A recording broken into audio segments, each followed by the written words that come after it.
Chair of the session, Honorable Minister for Forest and Environment, respected international parliamentarians and distinguished guests, Honorable Member of the House of Representatives and National Assembly of Nepal, distinguished guest, media person, I thank international parliamentarians for fossil fuel phase out and National Assembly's Sustainable Development and Good Governance Committee of Nepal for jointly organizing this important conference on the role of parliamentarians in addressing climate change and sustainable development.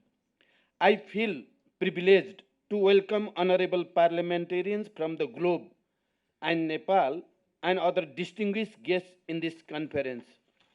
I am confident that this conference will reflect on our action against the global environmental crisis and forge common understanding and strategies on climate justice and sustainable development.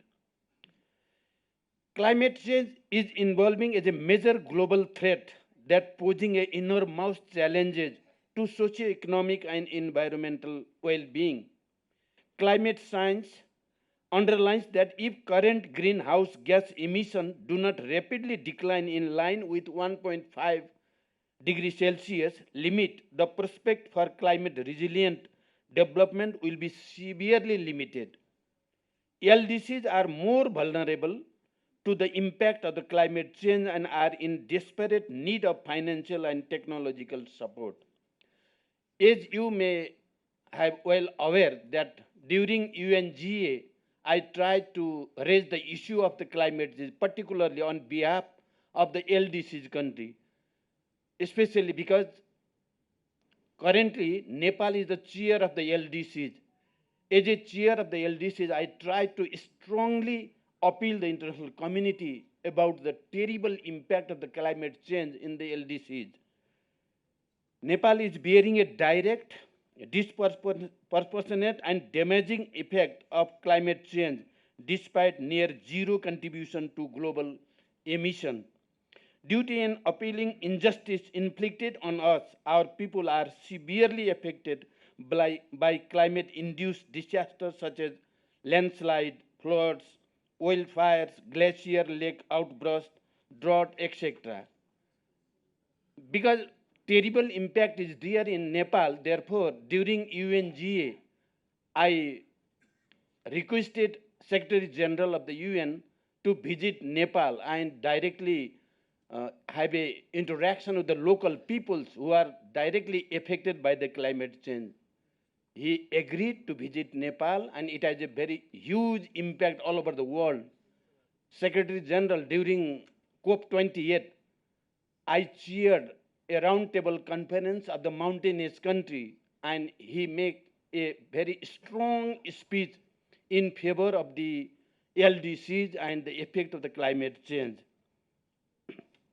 I am deeply concerned about the finding of the recent IPCC report that states climate-induced disaster breaking records in the Himalayas. We have already lost 1/3 of our glaciers, and scientists have warned that we are going to lose another 1/3 by the end of this century. The Himalayas are the foundation of human civilization, ecosystem, and biodiversity. They are providing global service to the people and the planet and are the source of livelihoods for billions of people downstream. Distinguished participants, I have strongly highlighted the repercussion of climate change in mountainous region and least developed country in all forums, including the 78th UNGA Climate Ambition Summit and COP28 in Dubai. As the chair of the LDCs, I urge the developed economy and the international community for more predictable and adequate and equitable resources and technology for LDCs. I emphasize the criticality of meeting the $100 billion climate finance obligation, accelerating climate action through Green Climate Fund, and implementing the loss and damage fund in a manner that is easy to access and implement for the LDCs.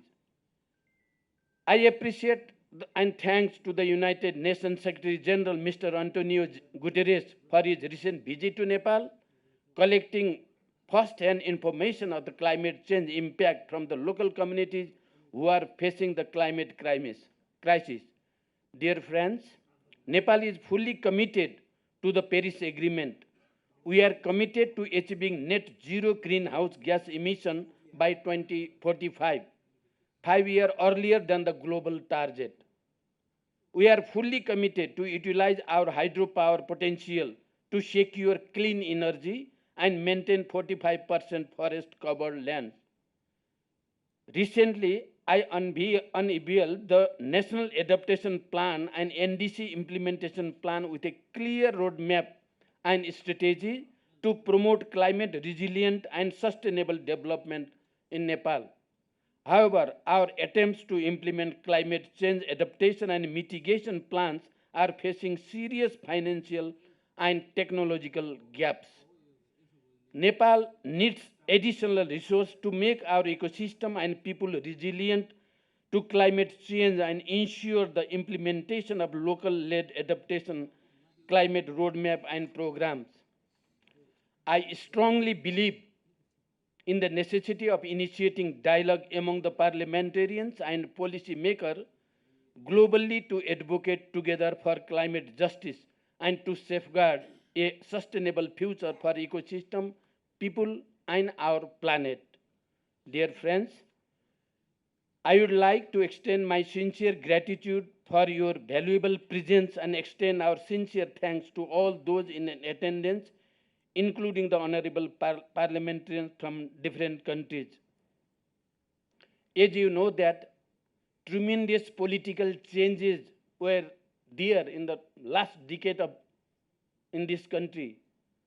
Now we are trying our best to create a political stability and create the atmosphere for economic construction. But this climate change issue is much sensitive and much terrible issue for our country. And I think that this initiative and this forum of the parliamentarians all over the world will create a more positive atmosphere, more effective interference on this issue. Finally, I stand in solidarity with you all as strong advocates for a sustainable planet. Let us work together and work together toward an emission-free world. Thank you for your attention. Thank you very much.